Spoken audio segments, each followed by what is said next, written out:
Welcome forward here with An Eternal Career by the Hammer couple. We're in chapter 7, entitled Religion, and this is the opening quote.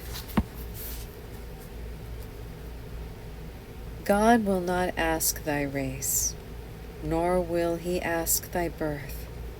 Alone he will demand of thee, what hast thou done on earth? End of quote. Religion is the instinct to worship and varies with the age, the race, the time, and the place. All religions serve some purpose, and every age requires its particular form, and different revelation is given to man at different times according to his ability to understand. There are as many interpretations of religion as there are men, for no two persons think exactly alike about God and his attributes. But unfortunately, some who are seeking God according to their own ideas are not always called brother by those who worship the Creator in a different way. Basically, all religions are one, and all creeds but various aspects of one religion.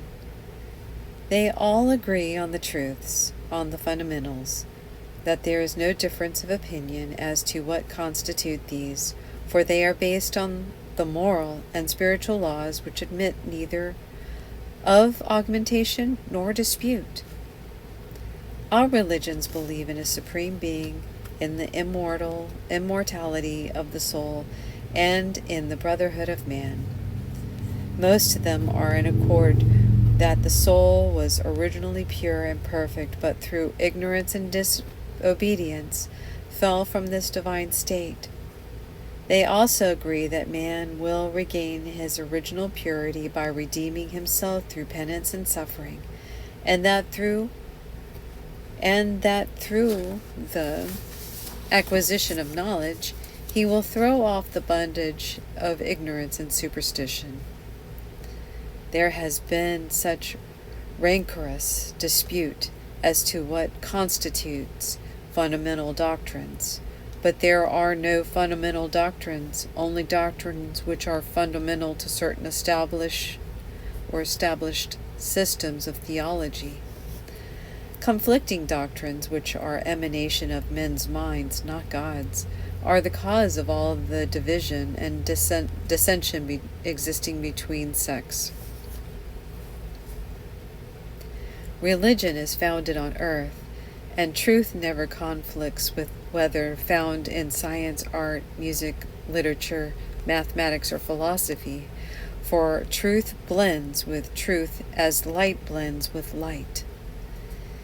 It is only theology which cannot reconcile itself with other aspects of truth. Proof of religion is in denominations and not belief, for all truth is demonstrable. We all know people who believe much more, but demonstrate little. The perfect religion of all the ages is love thy God with all thy heart, and thy neighbor as thyself. Religion is only another name for love, and love never employs weapons or force. Therefore, it is a contradiction in terms to talk of religious and holy wars, since there never has been a war waged in the spirit of love and holiness. Theological strife, doctrinal jealousies, and sectarian dissension have countless times drenched the earth with blood. Even today, some sects in the name of duty would gladly run all others off the earth if they had the power. Religion unites men. It never divides them. Whatever divides men, sets brother against brother, creates disunity, fosters intolerance, and breeds hatred. Assuredly is not religion, but a counterfeit. If religion does not make one kinder, more tolerant, and more charitable, it is spurious. If it makes us feel exclusive and sets us apart from our fellow men, we are better off without it. People have confused religion with creeds, which frequently have little true religion in them. Some consider themselves religious when they are only superstitious. Many imagine church attendance to be synonymous with being religious.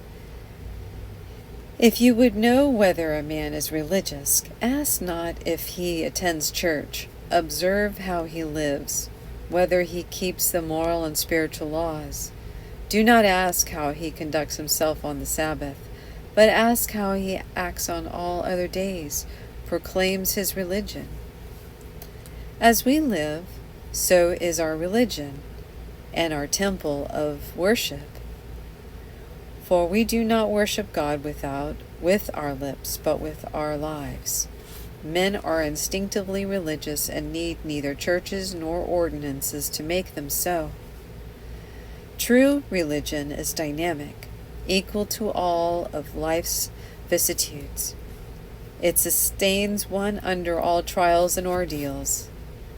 It is false religions which fail to work under stress and strain. True religion is a lifeboat at its best when the sailing is rough, and keeps one afloat on the stormiest seas. False systems uphold only one in smooth waters. True religion gives us a staff to lean upon. True religion makes us strong, fearless, and invincible. Religion is man-making, not man-made. False religions, like false friends, fail one at the first sight of distress.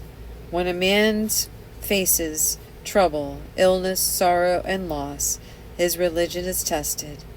If at times he gives way to self-pity, despair, or goes to pieces, he professed religion had no foundation of truth. He had no faith in something higher than himself and no support from resources beyond his own. True religion proves itself when put to the test, when death enters the home and takes from it a loved one. Real religion comes to the rescue and sustains one with the inner strength based on conviction and knowledge. Theology, on the other hand, offers only a vague belief, a desolate perhaps. Those to whom immortality is a truth, and not merely a theory, do not subscribe to the pagan belief that their departed lie in the cemeteries. They know that no soul ever inhabits a tomb or a grave, but returns to the spiritual home from whence it came. Christ demonstrated the truth of immortality when he left his body on the cross, never again to take it up. While churches do not make a man religious, they are nevertheless of incalculable spiritual value and a means of social control. Most people still require spiritual leadership, and without this would be like a ship without a rudder. Rites, symbols, and ceremonies are still necessary as concrete methods for the training of men's minds. How many can bear testimony to God from personal experience? How many can comprehend and worship abstract truth or spirit? How many can see God embodied in man? For these reasons, most men do better when allied with a spiritual organization. The specific name of the affiliation is not important, provided its leader is worthy of emulation, one who can help them to keep order in their lives and assist them to adjust their lives harmoniously with the spiritual laws. Religious organizations are a spiritual fraternity, a spiritual tie which binds men together. Some sects are alarmed that religion is being abolished in some foreign countries. That is, however, a groundless fear, for religion is not a matter of externals, but is an eternal bond between man and God, and over his relationship no earthly dictator has any control. True, he may curtail the outer observances, suppress or forbid church attendance, but no ruler can prevent man from worshiping God. God is omnipresent and is immediately available in all places. Religion is the heart, and this kingdom no footsteps can invade. That religion will ever be exterminated is an unfounded anxiety. Destroy all temples of worship, abolish all ecclesiastices, demolish all shrines, and burn all holy books, and men will still continue worshiping God. It is folly to suppose that religion can ever be extinguished, or even endangered by the arguments or ridicule of the profane, or by enactments of earthly agents. Forms of worship may change, certain religious tenets come and go, but while the human heart continues to beat, awe and reverence for the divine being will ever animate the soul. The worshipper can cease to kneel, and the hymn of adoration fail to rise, only when the race of men become extinct. Moreover, freedom of religion means freedom to reject any or all forms of worship, if the individual so desires. No one has the right to impose his system of theology on others because he assumes he to be superior. If it is superior, he should prove it by superior ways of living. A moral man is a religious man, whether or not he conforms to any other set of ordinances or rites. There are other ways of worshiping God than by church attendance. Man can worship the labor, love, devotion, and in service to mankind. Many prefer to worship God in this manner. The world is athirst and hungers for a spiritualized religion. It is perishing for a lack of one. Futility men have sought happiness and material prosperity and found only bullets and bloodshed. Yet out of this terrible debacle of murder, rape, and hatred, a revitalization of religion will arise to meet the spiritual needs of man. Pain and suffering are excellent awakeners. The tragic distress now unfolding everywhere in the world must stir all minds. Man is naturally spiritually inclined and requires a corresponding religion. Man is a spirit now, and his religion should acquaint him with God, with his own true nature, with his origin and his destiny. Instead of erecting more public monuments to an unknown God, men need to know God better to understand why they worship him. Since men are immortal, the coming religion will be the gospel of immortality. No longer are people content to lower their buckets into an empty well. No longer are they satisfied with husks. Men are surfeited with ritual, dogma, creeds, and ordinances. It is the bread of life they crave. They seek an answer to their constant search for the purpose of their existence. Men are seeking knowledge of their souls and their relationship to the Creator.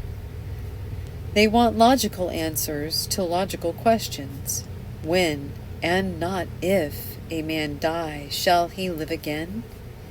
He wants to know something of the place to where he is going. He wants to know where his loved ones are, what they are doing, and whether he will see them when he dies. No longer are people appeased with a desolate perhaps. They demand proof of these things that for centuries they have been told to accept on faith. They ask for proof that death does not close the door on life, but opens to a wider and fuller expression.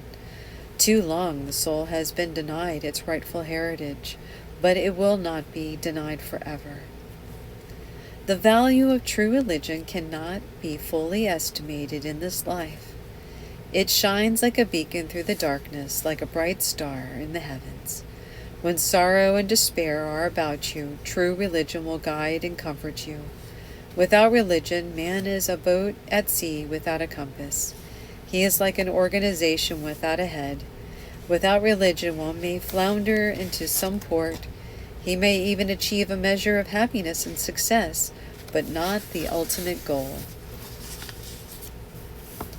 The value of true religion cannot be fully appreciated without the experience of it.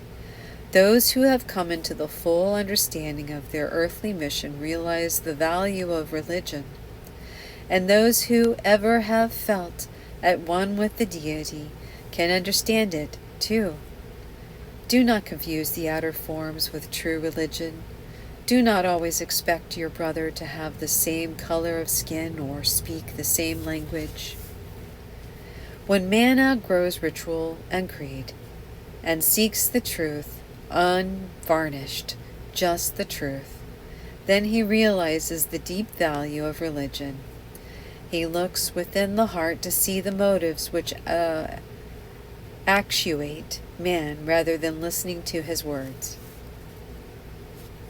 It is well to know something of your brother's religion. You will understand him better and become more tolerant. Never despise or ridicule any man's religion. Listen to him reverently, for man can only worship God according to his capacity and understanding.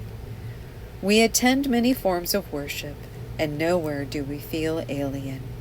Often we are profoundly moved by the eloquence and sincerity of the speaker, often greatly uplifted by the sublimity of the music and the beauty of the surroundings, often highly exalted by the awareness of divinity. Religion belongs to all races of men, for it is a gift of the deity to his children, to keep them on the path of right and to direct them into the inner kingdom. The value of true religion will most surely be brought home to you when you are ready to depart for your future home. Then you will be most happy to have its support and comfort. Thus concludes Chapter 7. The next chapter is entitled, Where is God?